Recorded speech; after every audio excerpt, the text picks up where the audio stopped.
అனைవరకం వనకం. అందరికీ నమస్కారం అండి. అరుణాచలం పుణ్యభూమి, యోగభూమి, కర్మరాహిత్య భూమి. ప్రపంచంలో కర్మరాహిత్య భూమి అన్నది అరుణాచలం మాత్రమే ఉన్నదండి. ఇక్కడ యోగులు, మహర్షులు, ఋషులు, దేవతలు, అవధూతలు, గురువులు, సాధకులు అనేవారు అడుగడుగునా ఉన్నారు. ఇంకొకటి, ఇక్కడ ఎందుకు గిరి ప్రదక్షిణ చేస్తారంటే ఇప్పుడే మేడం గారు, అమ్మగారు చెప్పారు. ఏమని చెప్పారంటే, ఈ ఊరు మొత్తం అడుగడుగునా మనకు లింగములు ఉన్నాయి. ఆ అడుగడుగునా లింగములు ఉన్నాయి కాబట్టి ఇక్కడ వచ్చేసి ఇంత గిరి ప్రదక్షిణ చేస్తుంటాము. అంతా కూడా ఒక్కొక్క లింగము ఒక్కొక్క మహర్షి యొక్క గుర్తుగా ఆ యొక్క లింగంను ప్రతిష్ఠించారు.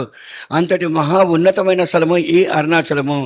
4200 సంవత్సరాలుగా ఇక్కడ గిరి ప్రదక్షిణ అన్నది జరుగుతూ ఉన్నదండి. 4200 ஆண்டுகளாக இங்கு கிரிவலம் என்பது நடைபெறுகின்றது. இந்த கிரிவலத்தில் எதற்காக கிரிவலம் வருகின்றோம் என்றால், இந்த మలైదాన్ శివన్, ఈ కొండే శివుడు. అందుకోసమే మనము ఈ గిరి ప్రదక్షిణ చేస్తాం. అంటే శివుడు ఎవరు అంటే ప్రకృతే శివుడు.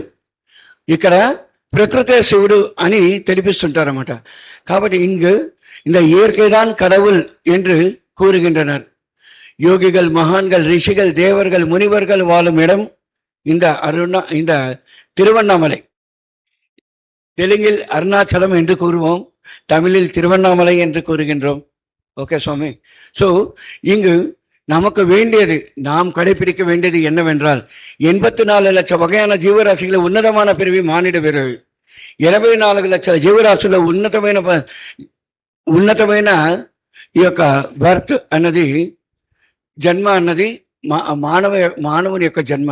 కాబట్టి ఈ జన్మలో మనం ఏం చేయాలి, ఎందుకు ఈ జన్మ తీసుకున్నాము అన్నది తెలుసుకోవాలి. நாம் எதற்காக இந்த பிறவி எடுத்திருக்கின்றோம், ఈ பிறவியின் காரணம் என்ன என்பதை நாம் உணர வேண்டும். அப்பொழுதுதான் அதிலிருந்து நாம் விடை பெற முடியும். జీవనే దేవన్ என்று అனைవரும் కూరుகின்றனர். మనము ఈ జీవితంలో ఆ పరిణితి పొందాలి అంటే జీవుడే దేవుడు అన్నది గుర్తించాలి. జీవుడే దేవుడు అన్నది గుర్తించాలి. మనలోని లోపాలను మనం సరిచేసుకోవాలి. మనలోని ఆ యొక్క దివ్య ఆ శక్తిని మనం పొందాలి. దానికి ఒకటే మార్గం, ఒకటి మౌనము, 2 தியானம். நம்மில் இருக்கும் பிள்ளைகளிலிருந்து நாம் விடுபட வேண்டும். நாம் அந்த விஸ்வமய பிராண சக்தியை நாம் பெற வேண்டும். அந்த உயிர் ஆற்றலை நாம் பெறுவதற்கு தியானம் ஒன்றே சரியான வழி. మనిదన్ కடைపిడిక వేండిది మౌనం, ధ్యానం. మానవుడు పాటించవలసింది 2 విషయాలు, ఒకటి మౌనము, 2 ధ్యానం. మౌనం పాటిస్తే వాడిలోని లోపాలను, అంటే వాడి యొక్క వేగం తగ్గి వాడిలో వివేకం పెరుగుతుంది. மௌனத்தை நாம் கடைபிடித்தால் நம் வேகத்திலிருந்து நாம் விடுபட்டு நம்மில் இருக்கும் அந்த விவேகத்தை நாம் வளர்த்து கொள்ள இயலும். ధ్యానం செய்தால், ధ్యానం చేస్తే ప్రకృతితో మనం కలిసి ఉంటాం. ధ్యానం చేస్తే ప్రకృతితో మనం కలిసి ఉంటాం. ప్రకృతితో కలిసి ఉన్నప్పుడు ప్రకృతిలోని ప్రతి అణువణువున ఉంటున్న ఆ యొక్క విశ్వమయ ప్రాణ శక్తిని మనం తీసుకుంటాం. ఇక్కడ ఉంటున్న ఎంతో 3 కోటి దేవతలు అంటున్నారు, 30 కోటి దేవతలు అంటున్నారు. అందరితోటి మనకు కనెక్టివిటీ అన్నది ఏర్పడుతుంది. ఇది ధ్యానం యొక్క విశిష్టత. 3 கோடி தேவர்கள் இருக்கின்றனர், 30 கோடி தேவர்கள் இருக்கின்றனர்.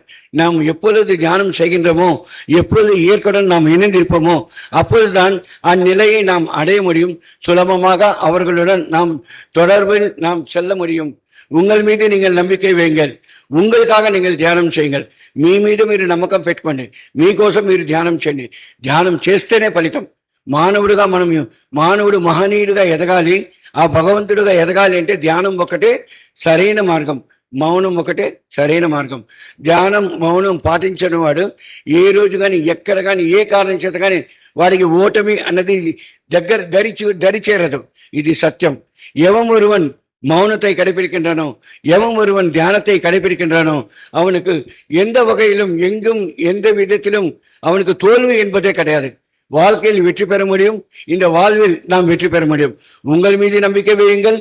உங்களுக்காக தியான சாதனையும் மௌனத்தையும் கடைபிடிங்கள். நன்றி, வணக்கம்.